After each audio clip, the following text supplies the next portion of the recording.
კიდევ ერთხელ მოგესალმებით, ჩვენს გვერდით იმყოფება ლეიბორისტების ლიდერი შალვა ნათელაშვილი, რომელიც ჯერ კიდევ გუშინ გამოჩნდა რუსთაველის გამზირზე. მოგესალმებით, მადლობა. თქვენ რა სიტყვებით მიესალმეთ აქ შეკრებილ აუდიტორიას? ხო, მისალმების სიტყვებს ვერ გავიმეორებ, იმიტომ რომ ის არ ყოფილა წინასწარ მომზადებული, ამოდიოდა გულიდან და ამდენად გულიდან ამოსულის განმეორება შეუძლებელია. მე შემიძლია ვთქვა, რომ ეროვნული მოძრაობის გარეჟრაჟიდან ეს არის პირველი პრეცედენტი, როდესაც ყველა პოლიტიკური პარტია ოპოზიციური სპექტრი დგას ერთად, ყოველგვარი ცივი ომის, ურთიერთკინკლაობის და ასთა სხვადასხვაობის გარეშე. და გვაქვს საერთო აზრი, რომ არ შეიძლება იყოს ქვეყანაში ძალადობა, არ შეიძლება არბევდნენ ჩვენს ძმებს, დედებს, მამებს, ჩვენს თანამოქალაქეებს და ამაზე პასუხი არ მიიღოთ.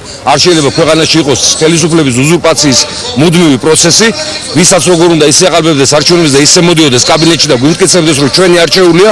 არ შეიძლება რომ ადამიანები მასობრივად იყრებოდნენ სამსახურებიდან, უნივერსიტეტიდან, ტელევიზიებიდან, გარევაჭრობა, შიდავაჭრობა, ინტელიგენცია, ექიმები, პროფესორები, სტუდენტები და არ შეიძლება რომ ყველაფერი ეს ფასდებოდეს როგორც საბაზრო ეკონომიკა, ლიბერალური რეფორმები და როგორც სწორი და სტრატეგიულად გამართული პოლიტიკა.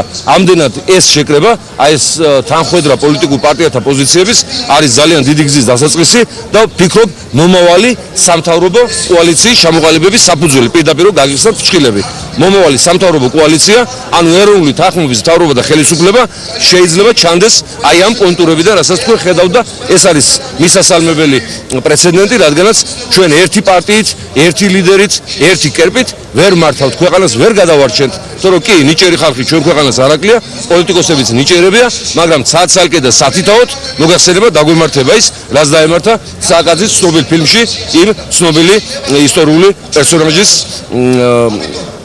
მიმართულებით. სავარაუდოდ დღეს ალბათ თქვენ ტელევიზიით ადევნებდით თვალყურს იმას, რაც ხდებოდა საკანონმდებლო ორგანოში თქვენი შეფასებით. რასაც მე საკანონმდებლო ორგანოში ვუყურებდი, ჩემთვის რამე სიახლე იქ არ ყოფილა, რადგანაც ამ უმრავლესობამ, სააკაშვილის უმრავლესობამ, ბექაურებმა და ბოკერიებმა და კიდევ სხვებმა ასე შევარდნით, ხულიგნობით, ძალადობით, პარლამენტის მაგიდების მტრევით მოიპოვეს მანდატები და ძალაუფლება. ამდენად დღეს გაიმეორეს მათ იგივე ტრიუკი, მე მას დავარქმევდი მაპატიე და მაიმუნურ ტრიუკს, მაიმუნს უყვარს ხეებზე და მერხებზე ხტომა და პატარა ბავშვს, ხო? მაგრამ პატარა ბავშვები ისინი არ არიან. ამდენად დღეს იგივე გაიმეორეს და იკუნტრუშეს პარლამენტის მაგიდებზე. მე მიმაჩნია, რომ ალბათ მომავალი პარლამენტი უნდა იყოს სხვა შენობაში და ეს სასახლე ჩვენ უნდა გადავცეთ ახალგაზრდობას, რომ გაიხსნას წრეები, იქ იყოს ჩვენი მომავალი თაობა და არ ეს ბინძური სპექტრი და მათ მიერ დანაგვიანებული ინვენტარი და გარემო და ჰაერი. როგორ გაგრძელდება უკვე შემდგომი თანამშრომლობა და სტრატეგია საპარლამენტო ოპოზიციას? ეხლა ნუ რა ვინი ფიქრობს, რომ ჩვენ აქ ერთიან საარჩევნო ბლოკს ვაკეთებთ. პარტიებს აქვს სერიოზული განსხვავებები იდეოლოგიაში, კავშირებში, ფენებში, ელექტორატში. ამდენად ერთი პარტიის შექმნა აქედან შეუძლებელია. ჩვენ ერთმანეთს უნდა დავეხმაროთ, დავიცვათ ერთმანეთის ხმები და საერთო ეროვნულ საკითხებზე როცა ვხედავ, რომ ჩემს ქალაქელებს, ჩემს ქართველებს ურტყავენ, ოლიმპიური ჩემპიონებს მიწაზე აქცევენ ბეჭდაუდებელ ფალავნებს, ხო? აი იქ ყველას უნდა ქონდეს ერთი აზრი.